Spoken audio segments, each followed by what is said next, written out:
Mr. Court, what did you, when you went back and looked at the tape of the game Saturday, what did you guys like the most out of the game? Against Arkansas, you're referring to. Right. You know, we didn't play great offensively the other night, and we've been so good throughout the year. You know, it was good to see us defensively come together, particularly in the second half. You know, we were able to string together a number of possessions to get stops. And obviously, any road win in any league, but in this league in particular, it's hard to do in a hostile environment. It was tremendous to see these guys come together towards the end of the game defensively. What was the key there defensively? What were they doing differently, I guess? I think we were connected. You know, as the season goes on, you start to become more confident defensively and offensively. I think our offense was a little bit ahead of our defense this season, but you're starting to see signs of our defense really coming along. And I think the other night at Arkansas was a great example of what we could be defensively. We were connected, we communicated, we knew the rotations, the assignments. It was a good game for us. What did you see specifically from Ugo as being in the middle of all that, I guess?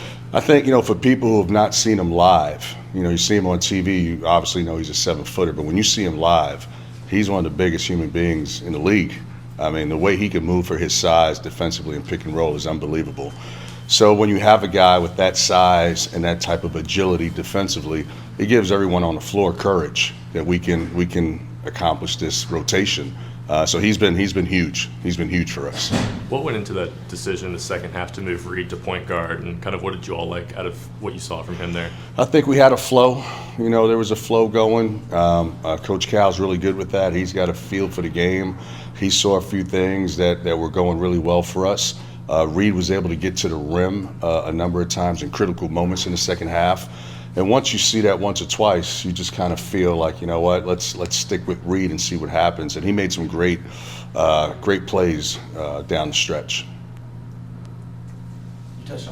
You touched on the defense a second ago, but specifically with you guys' three-point defense. I know sometimes the scout maybe says to give a guy a little more space, and they always seem to make a lot of threes against you guys. But specifically, you know, three-point defense, what have you seen from the team, especially as league plays progress? You know, it's a great question. You know, you go into games sometimes with a particular player or a team that's not shooting it well, and then on that particular night, they are shooting it well.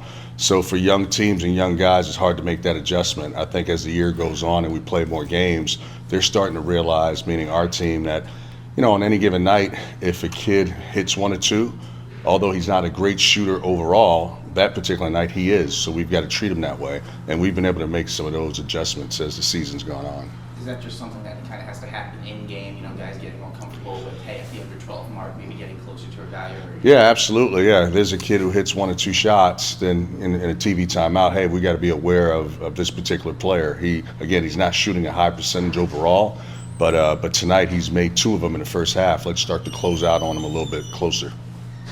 Florida will be the first team you guys have met twice this season. What goes into the prep, or what changes maybe when you're seeing a team for the second time? Yeah, great question. You know, it's when you see them for the second time, obviously we've gotten better, they've gotten better. One of the things that they do, as well as anyone in the country, they're number 2 in the country in offensive rebounding. They've got great size. They do a great job of positioning themselves on the low blocks.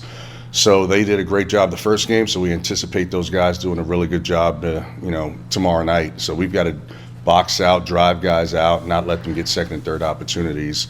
I thought at Florida, their guards did a really good job getting downhill, particularly in the first half. They got some easy baskets in transition, and we've got to get back, sprint all 5 guys back, and not allow those easy baskets. How have you all grown from the last time seeing Florida? How have we grown? Yeah, specifically. Well, I think defensively, it seems to be the theme the last week. We're better. We still have a ways to go, but we're certainly better. The Arkansas game gives us confidence. We've added some players, obviously. Ugo's now in more of a rotation today than he was a month ago. We've added Big Z. So we've got more size, we've got more rim protection, and now it's a matter of feeling comfortable defensively and knowing each other's responsibilities. especially with that tough rebounding team coming up tomorrow. With Aaron, what can he do to avoid kind of the foul trouble that he's been getting in? Have you seen anything specific that maybe he can work on? He's gotten better. It's just, playing games and reps. Sometimes we expect a lot of these guys, and we should, but they're young. And when we first played when we first played Florida a month ago, he was still trying to figure out how to play at this level and the speed, and he's starting to catch up now. He's starting to have a better feel for that. Is he just kind of, in general, kind of an excitable? Is it hard to kind of rein him in, especially with the rebounding, the over the back? Well, I think for him, you rather have a guy who's aggressive than a guy who's non-aggressive, and we want him to go rebound the ball. We want him to go to the offensive glass. But obviously, going over someone's back is not, beneficial to us. But we can work on those things. The fact that he's trying, the fact that he wants to go rebound the ball is a plus for us. You mentioned getting Big Z back. You guys are going to do back, but still yet to have a full complement of players. Hopefully Wednesday night will be the case for that. But just what will change about this team? What will this team look like when you finally have everyone available to play? I think it's a really good question because we haven't had that all year. But I think it's exciting that we have depth. I think other teams around the country, they don't have the depth that we have. And as we're trying to continue through this journey this season, when we get that full roster, it allows us to have different rotation. Maybe it allows us to be more aggressive defensively, knowing that if we have a guy get in foul trouble, we have the depth to sub a guy in. This is for you guys as a coaching staff. I know depth can be a good thing, but also you're having to adjust rotations and combinations on the fly. Yeah. So, during league play, how do you guys kind of sort through all that? Coach Cal's been great with that from day one because we've not had a full team. So he's been able to play with a small lineup early on in the season where Trey was our 5-man. And then we've adjusted and added Ugo and Aaron. Then we've had 2 7-footers. Then we added Z. So Coach Cal's been unbelievable, and it's a really difficult thing to do throughout the season. We've essentially had, in some ways, 3 different teams: a small ball team, then we had a small ball team with a 7-footer, and now we've got a team with 3 7-footers. How do you play offensively and defensively? Coach Cal's been unbelievable managing that dynamic. It's a really hard thing to do. Chuck, obviously you guys like to get up and down the floor. The last couple of games, South Carolina, Arkansas, slower pace. Yeah. Tried to slow you down. Now you're playing a Florida team that also likes to get up and down the floor. How tough is it for young players to learn to play at different speeds? That's a great question. It's really hard, particularly in league play, because teams are familiar with your patterns, who you are offensively and defensively. So we want to get up and down. Certain teams don't want us to get up and down, and our young guys they've never gone through that before. Particularly when we played as well as we have in the non-conference, where we were able to score in the 90s. When you get in league play, it becomes a little bit more challenging because people know you a little bit better, and they kind of negate some of the things that you do well, or try to. Now that Big Z's been cleared and you've all had him for a little bit, what would you all learn from that whole process of recruiting an international player, and is that something you all plan to kind of continue leaning into moving forward? Yeah, really good question. Well, luckily for us in the program, he got cleared. What we learned is that there's talent outside the states. We want to get the best players in the world, and we've got some really, really great players here in the states in America. But if there's 1 or 2 particular players outside the states who can fit who we are as a program and fit Coach Cal's philosophy, who's really, really good, let's pursue them. The game has become a global game. Obviously, the NBA reflects that, and there's no reason if there's a particular player who can really, really play at a high level, who's a good person, there's no reason for us not to recruit him. Coach, on the opposite end of that spectrum, you got a guy, Travis Perry, signed to next year. He just moved into the top 10 nationally of all-time high school scorers. What's the significance of that, and what do you think he'll bring to the team next year? Well, his ability to shoot the ball is unbelievable. He's unassuming when you see him and you first meet him. But he was down at the City of Palms event, which is about a tournament in Florida about a month ago. And, he lit those guys up. And to have an in-state kid with the resume that he has decide to stay home and play at Kentucky, it's great for both parties. It's great for us as a program. It's great for Travis and his family. With Z, Kyle has kind of said he's a little behind defensively, which is probably to be expected. But where specifically can you work with him to maybe get him up to speed over these next couple months? I think defensively, just the concept, how we defend ball screens, getting back in transition. I think Z had such a special moment his first game. It was unreal. There's a made for TV, a movie, that the expectations are so high after that one game that we've forgotten that he had not played all year. So he's still trying to figure out how we defend, offensively, our spacing, and really what he did that night was just instincts. So it was a great moment for him and us, but I think realistically we've got to settle him down a little bit, and get him back to fundamentals and kind of teach him how we defend. And I think once he gets that, he's going to be pretty good. Coach, we've heard Coach Cal talk a little bit about last week or so, how practices have mostly been scrimmage-based. Sure. Kind of get those competitive juices to kind of stick around with the guys. Kind of talk about what you've kind of seen from the guys these last weeks and the benefits of these types of practices late in the year. Yeah, really good question. The scrimmages allow us to add some physicality.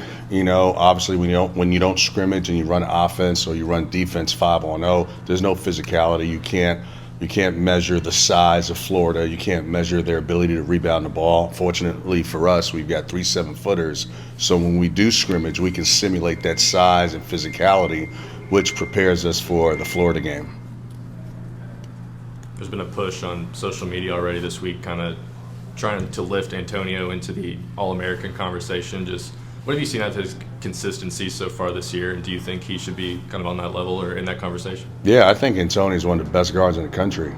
I think people who have watched us and followed us, in my opinion, obviously I'm biased, he shoots the ball as well as anyone in the country. He's starting to beat people off the dribble and finish at the rim at a high rate. And if for anyone who was at the game the other day at Arkansas, he was unbelievable defensively. So he's been able to defend, shoot from the 3, attack the rim. He's been and he's a great teammate. Yeah, to me, he's one of the best guards in the country. His defense and the floater that he's kind of added to his game, those are 2 things that weren't really there last year. Did those surprise you, that he's kind of moved into those roles this year? Well, I wasn't here last year, so I didn't have anything to gauge, but obviously watching the film, he was a catch and shoot guy. Anytime you have a catch and shoot guy who can't beat people off the dribble, then they struggle. Well, what he's done over the summer is really developed the floater. So when you chase him off the 3-point line, he doesn't necessarily get all the way to the rim in traffic, but just kind of that in between, that 10-footer is unbelievable. The way he does it, the way he gets it off. He gets it off right foot, left foot. He's really developed that shot, and it's become an unbelievable weapon for him. Kind of to piggyback off that with, Antonio possibly, potentially, hopefully being an All-American, and then Trey easily being one of the best transfers. Having 2 fifth-year guys on a UK one-and-done type of style team, what does that kind of say about this coaching staff, maybe switching things up and being able to adapt in the transfer portal area and things like that? I think Coach Cal and the staff did a great job evaluating. In today's day and age where you can get kids through the portal, it could be a great advantage or a disadvantage depending on who you get. And I think they did a great job evaluating the talent, and I thought they did a great job evaluating them as people. They're great fits for who we are. They're a great fit for who Coach Cal is, and obviously their talent's starting to speak for itself. Reed Shepherd struggled in the first half on Saturday, but was able to come back in the second half and have a huge game, and was one of the reasons you guys won Saturday. What does it say about him as a player that being a freshman, he was able to come back and get that confidence back and able to have a big game on the road? Reed's got a mental toughness to him and a grit to him that most people are just unaware of because they're just not around him every day. And he's just, he's got that silent killer to him and resiliency to him. And you knew it was just a matter of time that he would bounce back in the second half, which he did, and made some unbelievable plays for us to help us win that game. Talk back to Antonio for a minute. You mentioned he's a great teammate. What have you seen from him from a leadership perspective, being a 5th-year guy on a freshman-dominated team? Sometimes when you have upperclassmen on a team, they just don't want the responsibility. They want to play, but they don't want the responsibility of winning. And Antonio, in my opinion, has taken on the responsibility of winning. Clearly, he was a pretty good shooter last year. He was one of the better guards in the SEC. So he's continued that trend, but now he's taken that responsibility of, hey, let's win. Let me help these young guys, whether it's, grabbing the young guys before practice or after practice to get some extra work in, being a little bit more vocal on the court defensively. He's been unbelievable. I can't say enough about Antonio. I think he's one of the better guards in the country.